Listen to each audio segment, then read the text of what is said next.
rejetant donc toute malice, toute ruse, la dissimulation, l'envie et toute médisance. Oui, mes chers amis, la ruse, la dissimulation, la médisance, l'envie sont des brèches dans la vie de nombreux chrétiens. Sont des brèches que l'on retrouve aussi dans certaines congrégations, dans certaines églises, dans certaines assemblées. Ces brèches, mes chers amis, donnent un accès, un ticket au diable dans notre vie, dans notre existence et dans celle de nos assemblées.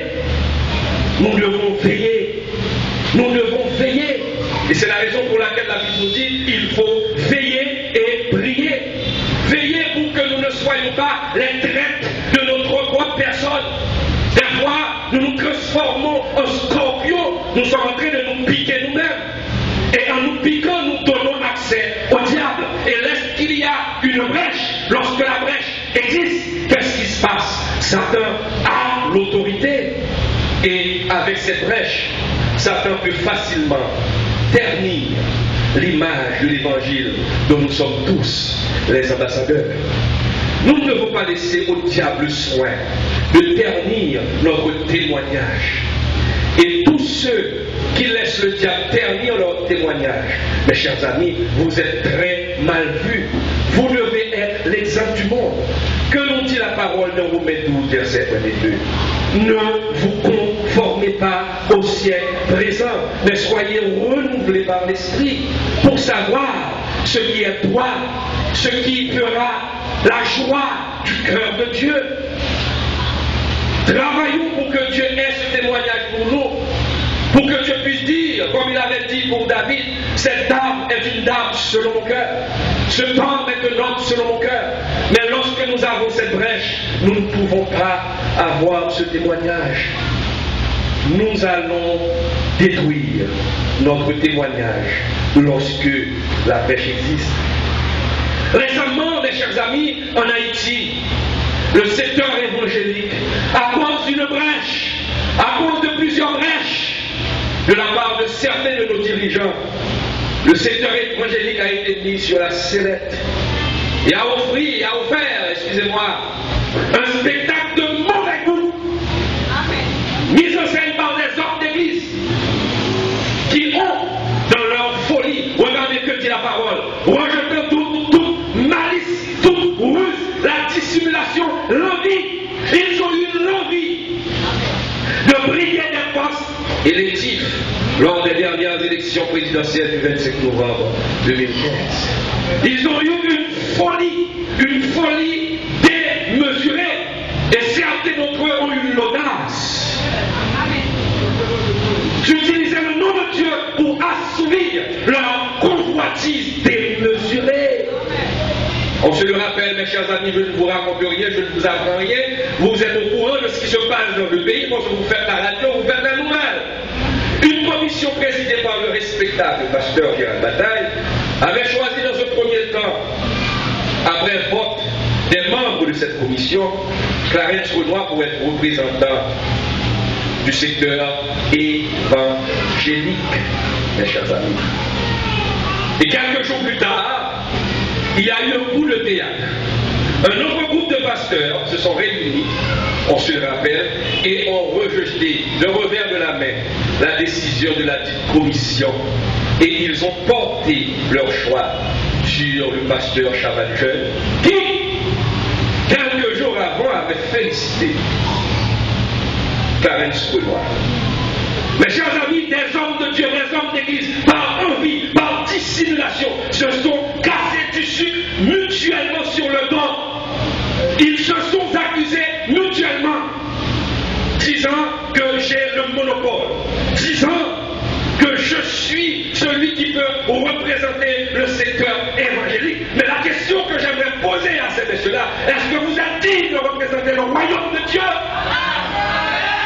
Est-ce que vous êtes digne de parler au nom de Dieu? Parce que par dissimulation, par hypocrisie, par folie, vous avez galvaudé, vous avez terni le nom de notre Seigneur Jésus-Christ. Pourquoi? Parce qu'il y a des brèches. Il y a trop de brèches dans nos églises. Il y a trop de dissimulation dans nos églises. Il y a trop de menteurs dans nos églises. Mes chers amis, certaines églises ont même offert leur chair à des candidats pour mener campagne. Ils ont prostitué la chair de Dieu. Sur cette chair, il n'y a que seul candidat. Jésus-Christ qui a donné tout le monde sur le bois du calvaire. Il est le candidat éternel de la chair. Il est le candidat éternel de la chair. Pourquoi? J'ai écouté à la radio des chroniqueurs du monde qui ont passé en dérision ces hommes de Dieu. Ils ont passé en dérision. Pourquoi? Parce qu'il y a eu des brèches. L'ennemi a trouvé un trou dans le mur qu'a érigé Jésus. À travers son sang, il a trouvé un trou et l'ennemi est entré dans nos vies. Il est entré dans nos vies et il a créé beaucoup de dégâts. Il a fait beaucoup de dégâts. Ces hommes se sont prostitués. Ils ont inauguré eux-mêmes leur propre brèche. Et comme dit la parole, le nom de Dieu a été blasphémé parmi les non-croyants. Et c'est la raison pour laquelle il est écrit au sujet de ces hommes: toi donc qui enseignes les autres, tu ne t'enseignes pas toi-même. Toi qui prêches de ne pas dérober, tu dérobes. Toi qui dis de ne pas commettre l'adultère, tu commets l'adultère. Toi qui prêches de ne pas dérober, tu dérobes. Tu dis de ne pas voler, mais tu voles. Tu dis de ne pas commettre l'adultère, vous commettez l'adultère. Qui est-ce que vous vous trompez? Vous êtes trompé. Vous êtes en train de tromper qui? Jésus-Christ. N'oubliez pas ce que dit la parole de Galates 6. Malheur à celui qui se moque de Dieu. Ne vous y trompez pas, on ne se moque pas de Dieu. Ce que vous aurez semé, vous allez le récolter. Mes chers amis, c'est grave. Et c'est pourquoi dans Romains 2, le verset 24, car le nom de Dieu est à cause de vous blasphémé parmi les païens, comme cela est écrit. Mes chers amis, face à ces problèmes, face à ces brèches, que pouvons-nous faire? Que pouvons-nous faire? Comment pouvons-nous, mes chers amis, colmater ces brèches? C'est-à-dire, en disant colmater, je veux dire, comment pouvons-nous faire pour boucher cette trou? Ce trou qui est dans le mur, comment allons-nous faire pour boucher ce trou? Et le passage en question dans 1 Pierre 2, verset 1 à 6, le passage nous donne la réponse. Quand il nous dit, désirez comme des enfants nouveau-nés le lait spirituel, écoutez bien ceci, le lait spirituel est pur, afin que par lui vous croissiez pour le salut.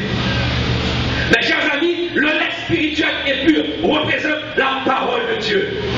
On pourrait remplacer le lait spirituel, retournons vers la parole de Dieu. Et comme Jésus a été fait chair, Jésus c'est la parole de Dieu. Donc Jésus c'est celui qui peut réparer sa brèche.